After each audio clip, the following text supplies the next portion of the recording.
Hi everyone, good day. In this video, I'll be teaching you how to fix flashlight not working on iPhone. Okay, first things first, make sure that you have enabled the flashlight in the first place. First thing to do is to try restarting your phone by holding down the buttons to power it off. Restarting may resolve any temporary glitches affecting the flashlight. If that still doesn't work, check your flashlight settings by swiping down from your lock screen or access the control center.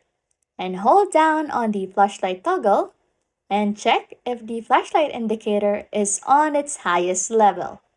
Last tip is maybe your iPhone is outdated, so you might want to update it by tapping on Settings, then General, and then Software Update. Then, if you see that your iPhone needs an update, kindly do so. However, after doing the tips mentioned and your flashlight is not turning on at all, inspect the hardware of your iPhone's flashlight. There might be a hardware issue causing the problem and you might want it to get it checked.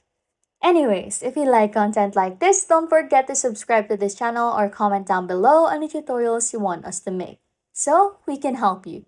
And that's it. You can now fix flashlight not working on iPhone. Thanks for watching and happy scrolling.